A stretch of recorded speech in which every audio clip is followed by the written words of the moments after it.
ನಮಸ್ಕಾರ ಕನ್ನಡಿಗರೇ, ನಮ್ಮ ಯೂಟ್ಯೂಬ್ ಚಾನಲ್ಗೆ ಲೈಕ್ ಮಾಡಿ, ಕಮೆಂಟ್ ಮಾಡಿ, ಸಬ್ಸ್ಕ್ರೈಬ್ ಮಾಡಿ, ಬೆಲ್ ಬಟನನ್ನು ಪ್ರೆಸ್ ಮಾಡಿ ಸಬ್ಸ್ಕ್ರೈಬ್ ಮಾಡಿ. ಇವತ್ತಿನ ಸಂಚಿಕೆ ಏನಾಯಿತು ನೋಡೋಣ ಬನ್ನಿ. ವಜ್ರೇಶ್ವರಿ ಫೋನಲ್ಲಿ ಮಾತಾಡ್ಕೊಂಡು ನಿಂತ್ಕೊಂಡಿರ್ಬೇಕಾದ್ರೆ ಹಿಂದೆಗಡೆಯಿಂದ ಮನೋಹರ ಬಂದು ಚಾಕು ತೆಗಿತಾನೆ. ಚಾಕು ತೆಗಿ ಇನ್ನೇನು ಚುಚ್ಚಬೇಕು ಅನ್ನೋ ಅಷ್ಟರಲ್ಲಿ ವಿಧಿ ಬಂದು ಅವ್ನ ಚಿಕ್ಕಪ್ಪನ ಹೇಳ್ಕೊಂಡು ಸೈಡಿಗೆ ಕರ್ಕೊಂಡು ಹೋಗ್ತಾಳೆ. ಸೈಡಿಗೆ ಕರ್ಕೊಂಡು ಹೋಗ್ಬೇಕಾದ್ರೆ ಅಲ್ಲೊಂದು ಸೈಡಲ್ಲಿ ಒಂದು ಪಾಟ್ ಬಿದ್ದಿರುತ್ತೆ.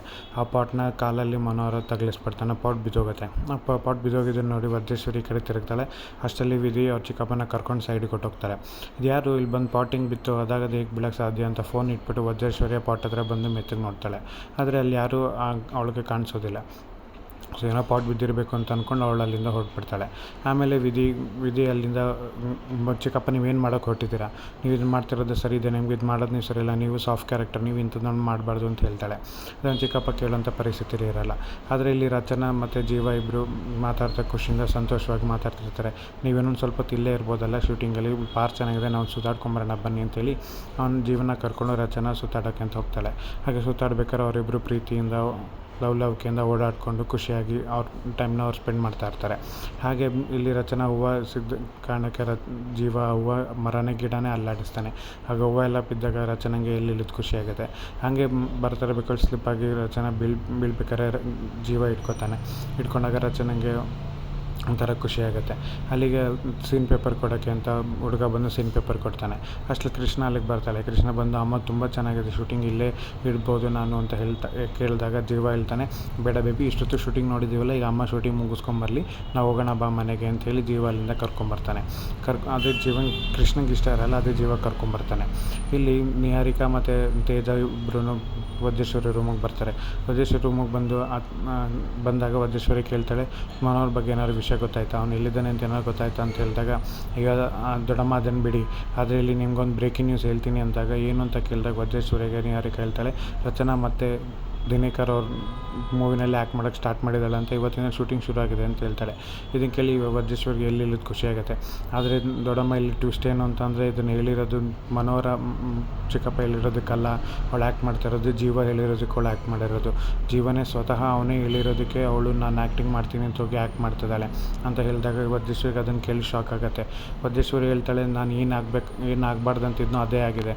ಅವಳಿಗೆ ಅವ್ನ ಪ್ರಾಮುಖ್ಯತೆ ಸಿಕ್ಕಿ ಅವನು ಹೇಳಿದ್ದಕ್ಕೆ ಅವಳು ಆ್ಯಕ್ಟಿಂಗ್ ಮಾಡ್ತಿದ್ದಾಳೆ ಅಂತಂದರೆ ನಮಗೇನು ಬಂತು ಪ್ರಯೋಜನ. ಇದನ್ನು ಹೆಂಗಾರು ತಡಿಬೇಕು, ಏನಾರು ಮಾಡಬೇಕು ಅಂತ ವಜ್ರೇಶ್ವರಿ ಪ್ಲ್ಯಾನ್ ಮಾಡ್ತಾಳೆ. ಆಗ ನಿಹಾರಿಕನ ತಲೆಯಲ್ಲಿ ಬೇರೆ ಏನೋ ಓಡ್ತಾ ಇರುತ್ತೆ. ಇಲ್ಲಿ ಕೃಷ್ಣನ ಕರ್ಕೊಂಡು ಜೀವ ಬಾ ಹೋಗೋಣ ಬೇಬಿ ಅಂತ ಹೇಳಿದಾಗ ಅಲ್ಲಿ ಕರ್ಕೊಂಡು ಓಡ್ತಾನೆ. ಅಲ್ಲಿಗೆ ಪ್ರೊಡ್ಯೂಸರ್ ರಚನನ ಹತ್ರ ಬರ್ತಾನೆ. ಪ್ರೊಡ್ಯೂಸರ್ ಬಂದು ಹೇಳ್ತಾನೆ, ನೀವು ನಿಮ್ಮ ಅಮ್ಮನ ಜೊತೆ ಇರೋದಕ್ಕಿಂತ ಖುಷಿಯಾಗಿ ನೀವು ನಿಮ್ಮ ಗಂಡನ ಜೊತೆ ಇರೋದೇ ನೀವು ಖುಷಿಯಾಗಿದ್ದೀರಾ ಅಂತ ಹೇಳ್ತಾನೆ. ಅದಕ್ಕೆ ರಚನಾ ಹೌದು 100% ನಿಜ ಅಂತ ಹೇಳ್ತಾಳೆ. ಅಷ್ಟರಲ್ಲಿ ವಜ್ರೇಶ್ವರಿ ಪ್ರೊಡ್ಯೂಸರ್ಗೆ ಫೋನ್ ಮಾಡಿ, ಇವತ್ತಿಗೆ ನಾನು ನಿಮ್ಗೆ ಹೇಳಿ ಕಾಲ್ ಶೀಟ್ ಕೊಟ್ಟಿದ್ದೀನಿ, ಇನ್ನು 5 ದಿನದಲ್ಲಿ ಮಿಕ್ಕಿದ ದುಡ್ಡನ್ನು ನಂಗೆ ಫೈನಲ್ ಸೆಟಲ್ಮೆಂಟ್ ಆಗಬೇಕು ಅಂತ ಅಂದಾಗ ರಚನಾ ಕೋಪ ಬರುತ್ತೆ. ಕೋಪಗೊಂಡು, ನೀವು ಯಾರು ಇದನ್ನೆಲ್ಲ ಹೇಳೋಕ್ಕೆ, ಇದನ್ನೆಲ್ಲ ನೋಡ್ಕೊಳ್ಳೋಕ್ಕೆ ನನ್ನ ಗಂಡ ಇದ್ದಾರೆ. ಈ ಪ್ರೊಡ್ಯೂಸರ್ ಇನ್ಮೇಲೆ ಇವ್ರ ಹತ್ರ ಯಾವ ಕಮಿಟ್ಮೆಂಟ್ ಇಟ್ಕೋಬೇಡಿ, ಏನೂ ಇಟ್ಕೋಬೇಡಿ. ನೀವು ಪ್ರೊಡ್ಯೂಸರು, ನಾನು ಫಿಲಮ್ ಹೀರೋಯಿನು. ಇದು ದುಡ್ಡಿನ ವಿಚಾರ ಏನೇ ಇದ್ರೂ ನಾವು ನೋಡ್ಕೋಬೇಕು. ಇಲ್ಲ ನನ್ನ ಗಂಡ ಮಾತಾಡ್ತಾರೆ ಕಾಲ್ ಶೀಟ್ ಬಗ್ಗೆ ಮತ್ತು ದುಡ್ಡಿನ ವ್ಯವಹಾರನ, ಇಲ್ಲ ನಮ್ಮ ಅಣ್ಣ ಬಾಲ ಇದ್ದಾರೆ, ಅವರಿಬ್ಬರು ನೋಡ್ಕೋತಾರೆ. ಎಂಜಿಲ್ ತಿನ್ನೋಕ್ಕೆ ಬಂದುಬಿಡ್ತಾರೆ ನಾಯಿಗಳು ಅಂತ ರಚನಾ ಅವ್ರ ಅಮ್ಮಂಗೆ ಬೈತಾಳೆ. ಅಲ್ಲಿ ಮನೋಹರ್ ಹೇಳ್ತಾನೆ ವಿಧಿಗೆ, ಇಲ್ಲಮ್ಮ ಇಲ್ಲ, ನನ್ನ ಮಗಳ ಜೀವನ ಉಳಿಬೇಕು ಅಂತಂದರೆ ಅವಳನ್ನ ಸಾಯಲೇಬೇಕು, ಅವಳು ಸಾಯಿಸೋದ್ರಿಂದನೇ ಅದಕ್ಕೆ ಪರಿಹಾರ ಸಿಗೋದು, ನಾನು ಅವಳನ್ನ ಸಾಯಿಸ್ತೀನಿ ಅಂತ ಹೇಳ್ತಾನೆ. ಆಗ ವಿಧಿ, ಇಲ್ಲ ಚಿಕ್ಕಪ್ಪ ನೀವು ಮಾಡ್ತಿರೋದು ಸರಿಯಲ್ಲ, ಇದನ್ನು ನೀವು ಮಾಡಬಾರ್ದು ಅಂತ ಹೇಳಿದಾಗ ಮನೋಹರ ಕೇಳೋಂಥ ಪರಿಸ್ಥಿತಿಯಲ್ಲಿ ಇರಲ್ಲ. ಇಲ್ಲ ವಿಧಿ, ನಿಂಗೆ ಗೊತ್ತಾಗಲ್ಲ, ಅವಳು ರಚನಾ ಜೀವನ ಸುಖವಾಗಿರಬೇಕು, ನೀವೆಲ್ಲರೂ ಸುಖವಾಗಿರಬೇಕು ಅಂದರೆ ಆ ರಾಕ್ಷಸಿ ಸಾಯಲೇಬೇಕು, ನಾನು ಹೆಂಗಾರು ಮಾಡೋಣ ಸಾಯಿಸ್ತೀನಿ ಅಂತ ಮನೋಹರ ಹೇಳಿ ಅಲ್ಲಿಂದ ಹೊರಡ್ತಾನೆ. ವಜ್ರೇಶ್ವರಿಗೆ ಕೋಪ ಬರುತ್ತೆ ರಚನಾ ಮಾತಾಡೋದನ್ನು ಕೇಳಿ.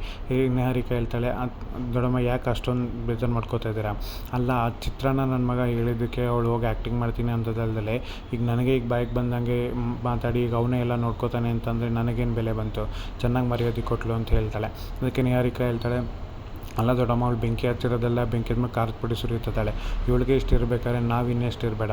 ನೀವೊಂದು ಕೆಲಸ ಮಾಡಿ ದೊಡ್ಡಮ್ಮ, ನೀವೇ ಅವ್ರು ಹೆಂಗೆ ಗಟ್ಟಿಯಾಗಿ ನಿರ್ಧಾರ ತೊಗೊಂಡಿದ್ರೆ ನಾವು ಅವ್ರ ಮುಂದೆ ಚೆನ್ನಾಗಿರೋ ಥರ ತೋರಿಸ್ಬೇಕು, ಅವಾಗ ಅವ್ರಿಗೆ ಗೊತ್ತಾಗುತ್ತೆ ನಾವೇನು ಅಂತ ಅಂತಾಳೆ.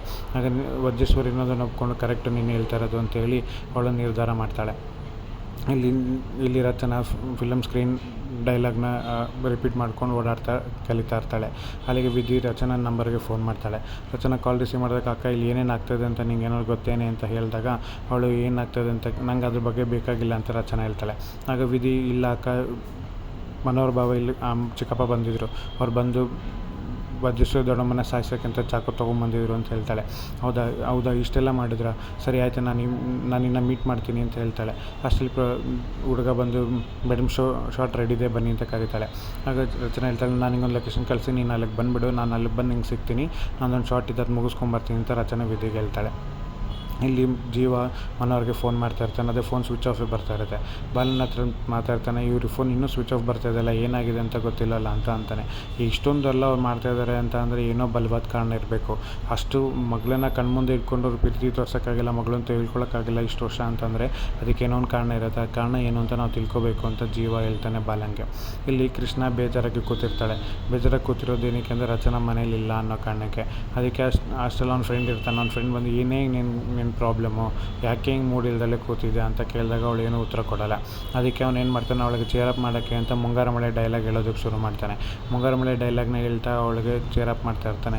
ಅದು ಕೃಷ್ಣ ಅವ್ನ ಫ್ರೆಂಡ್ನ ನೋಡ್ತಾ ಹಂಗೆ ಕೂತಿರ್ತಾಳೆ. ಅದೇ ಜೀವ ಅದನ್ನ ಹಿಂದಗಡೆಯಿಂದ ಕೇಳಿಸ್ಕೊಂಡು ಬಂದು ಏನೋ ನನ್ನ ಮಗಳಿಗೆಲ್ಲ ಏನಾಗ್ತಿದೆ, ನೀನು ಎಷ್ಟಿರಬೇಡ ನಿನಗೆ ಅಂತ ಬಂದು ಹೊಡಿಯೋಕ್ಕೆ ಅಂತ ಬರ್ತಾನೆ. ಆಗ ಬಾಲ ಹೇಳ್ತಾನೆ, ನೀ ಏನೋ ಅವ್ನ ಮಕ್ಕಳು ಆಟ ಆಡ್ತಾ ಇರೋದಕ್ಕೂ ನೀನು ಅದು ತಪ್ಪು ತಿಳ್ಕೊತಿಯಲ್ಲ, ಅದನ್ನೆಲ್ಲ ಬಿಡು, ಅವನು ಫಿಲಮ್ ಡೈಲಾಗ್ ಹೇಳಿದ್ದು ಕೃಷ್ಣ ಬೇಜಾರು ಹೋಗಿಸ್ತಾರೆ ಅಂತ ಹೇಳ್ತಾಳೆ. ಆದರೂ ಕೃಷ್ಣ ಬೇಜಾರಲ್ಲೇ ಇರ್ತಾಳೆ. ಇರು ನಾನು ಕೃಷ್ಣನ ನಾನು ನಗಿಸ್ತೀನಿ ಅಂತ ಬಾಲ ಜೋಕರ್ ಥರ ಆಡೋದಕ್ಕೆ ಶುರು ಮಾಡ್ತಾನೆ. ಏನೇನೆಲ್ಲ ಪ್ರಯತ್ನ ಪಡ್ತಾನೆ, ಆದರೂ ಕೃಷ್ಣ ನಗೋದು ಇಲ್ಲ, ಪ್ರತಿಕ್ರಿಯೆನೂ ಕೊಡೋಲ್ಲ.